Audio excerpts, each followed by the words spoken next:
कृष्ण हरी. गणपती बाप्पा मोरया. श्री स्वामी समर्थ. हर हर महादेव. आपली भारतीय संस्कृती म्हणजे एक जादू आहे बरं का. प्रत्येक दिवस प्रत्येक तिथीला काहीतरी विशेष महत्त्व दिले. त्यातलं सर्वात पवित्र व्रत म्हणजे काय तर एकादशीचं व्रत. महिन्यातनं 2दा एकादशी येते. एक शुल्क पक्षात असते आणि एक कृष्ण पक्षात असते. एकदा युधिष्ठिर महाराजांनी भगवान श्रीकृष्णांना विचारले की माधवा, या एकादशीचं रहस्य काय आहे? का लोकांना उपवास करायला सांगितला जातो? तेव्हा श्रीकृष्ण म्हणाले, एकादशी पाप फिरणी आहे.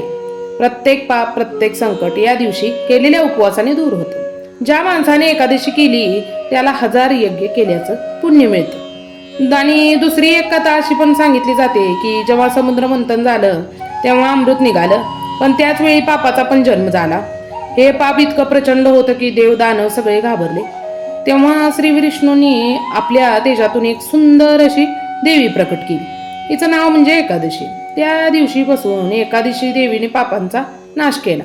तेव्हापासून या दिवशी उपवास करणं, पापापासून मुक्त होणं हे सुरू झालं. मग आपल्या शास्त्रामध्ये एकादशीला उपवास करणं अनिवार्य मानलं जातं. तर का? उपवास म्हणजे फक्त पोटाला उपाशी ठेवणं नाही, तर मनाला नियंत्रणात ठेवणं हेही आहे. आणि दिवसभर साधं सात्विक अन्न घेणं. काही जण तर फक्त फळं खातात, तर काही जण पूर्ण निरंकार उपवास करतात. यामुळे शरीर हलकं पण होतं आणि मनाला शांती मिळते. पित्ताचा त्रास होत नाही. महिन्यात 2दा म्हणजे पौर्णिमा आणि अमावस्या जवळच्या काळात चंद्राच्या गुरुत्वाकर्षणाचा आपल्या शरीरावर परिणाम होतो. त्यावेळी आपण पाणी खेचलं जातं आणि आपल्या शरीरात 70% पाणी असल्यामुळे पचन क्रिया, मानसिक अवस्था बदलते. म्हणूनच आपल्या ऋषींनी सांगितलं, या दिवशी उपवास करा, पोटाला विश्रांती द्या आणि मनाला शुद्ध ठेवा. एकादशीचे प्रकार असे आहेत की निर्जळा एकादशी, देवशयनी एकादशी आणि प्रबोधिनी एकादशी आणि कामदा, मोहिनी, पांडव, वैकुंठा, उत्पन्ना अशा अनेक एकादशी आहेत. प्रत्येकाची कथा वेगवेगळी आहे, पण सार एकच आहे, भक्ती आणि पापशाल. तर आपल्या गावाकडे पहिले आजी आजोबा अजूनही म्हणतात, बाळा एकादशीचं व्रत केलं तर पोट हलकं होतं, मन शुद्ध होतं आणि देव प्रसन्न होतं. गावातल्या अनेक बायकांनी वर्षानुवर्षे एकादशा केल्या आहेत. उपवासाच्या दिवशी त्या देवळात जातात, विष्णूंचं नामस्मरण करतात, हरिपाठ करतात आणि रात्री कथा ऐकतात. एकादशी आपल्याला काय शिकवते तर संयम शिकवते, भक्ती शिकवते, आरोग्य सुधारते, संकट दूर होते.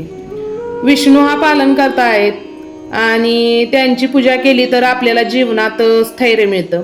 एकादशीला आपण उपवास करून विष्णूंची आठवण काढतो आणि आयुष्यात धैर्य, समाधान आणि भक्ती येते. एकादशी एक फक्त धार्मिक गोष्ट नाही, तर मनाची शिस्त लावण्याचा मार्ग आहे. म्हणूनच मित्रांनो, एकादशी का करतात याचं उत्तर एकच, पापांचा नाश करण्यासाठी, शरीर मन शुद्ध करण्यासाठी, विष्णूंची कृपा मिळवण्यासाठी, विठ्ठल माऊलींची कृपा मिळवण्यासाठी, जीवनात संतुलन आणण्यासाठी. आजही लाखो भक्त महिन्यात 2दा एकादशी पाळतात. काही निरंकार पाळतात तर काही फळे खातात. गोविंद हरी विष्णू आपल्या तुझ्या पायाशी स्थान दे असं पण म्हणतात. एकादशी म्हणजे फक्त उपवास नाही, पण ते संतुलन पण शिकवतं. पण महिन्यातले 2 दिवस हे स्वतःसाठी आणि देवासाठी राखून ठेवलेले दिवस आहेत. यात आपण आपल्या मनाला सांगतो, आज मी फक्त देवाची आठवण काढणार, साधं अन्न घेणार आणि माझं मन शुद्ध ठेवणार. अनेक भक्त तर रात्री जागरण करतात, गावात कीर्तन करतात, भजनी मंडळात गातात, रामकृष्ण हरी, विठ्ठल विठ्ठल विठ्ठल विठ्ठल. या भजन कीर्तनाचे वातावरण पवित्र होते आणि जागरण करणं म्हणजे अंधाराच्या वेळी सुद्धा देवाचं नाव घेऊन आपण मन प्रकाशित ठेवणं. यासाठीच ते भजन कीर्तन केले जाते. एकादशी प्रत्येक व्रताला कथा जोडलेली आहे. कामदा एकादशी एकदा एक गंधर्व आपलं पाप घेऊन पृथ्वीवर पडलं होतं. त्यांची पत्नी प्रचंड दुःखात होती. तिने एकादशी केल्यावर गंधर्व राजांना मुक्ती मिळाली. म्हणजे अशी प्रत्येक एकादशीची वेगवेगळी कथा आहे. आणि गावाकडे अजूनही बायका एकादशीला फार मनापासून करतात.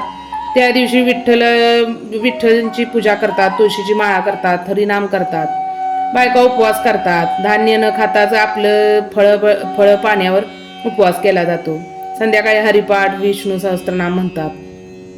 भरपूर श्रद्धेने एकादशी केली जाते. आपले संत नामदेव, एकनाथ, तुकाराम, ज्ञानेश्वर महाराज सगळ्यांनी एकादशीचं महत्त्व गायलंय बरं का. विशेष पंढरपूर वारी आणि व्रत हे एकादशीचं जोडलेलं आहे. आषाढी एकादशीला लाखो वारकरी विठोबा रायांना भेटायला जातात. कार्तिकी एकादशीला अशीच वारी होते. ही परंपरा म्हणजे एक प्रकारची भक्तीची क्रांती आहे. एकादशी व्रत करायची पद्धत म्हणजे सकाळी स्नान करून देवाची पूजा करायची, दिवसभर उपवास करायचा आणि रात्री हरनामाचा जप करायचा, कीर्तन करायचं, रात्री चंद्रदर्शन करून प्रार्थना करायची. दुसऱ्या दिवशी द्वादशीला व्रत सोडायचं असते.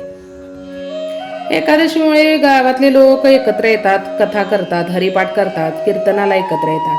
म्हणून ही एक धार्मिक गोष्ट नाही तर समाजाला एकत्र आणण्याचं साधन पण आहे. अजूनही आजही लाखो भक्त दर महिन्यात 2दा एकादशी करतात आणि एकादशी केली की विष्णू प्रसन्न होतात आणि आपलं जीवन मंगलमय होतं. आपल्याला जर हा व्हिडिओ आवडला असेल तर आपल्या व्हिडिओला लाईक करायला विसरू नका आणि नवीन असाल तर सबस्क्राईब करायला विसरू नका. लवकरच भेटू नवीन अशाच व्हिडिओमध्ये. तोवर स्वतःची काळजी घ्या, आपल्या घरातल्यांची काळजी घ्या. विठ्ठल विठ्ठल विठ्ठल विठ्ठल. सबस्क्राईब करायला विसरू नका. धन्यवाद धन्यवाद धन्यवाद.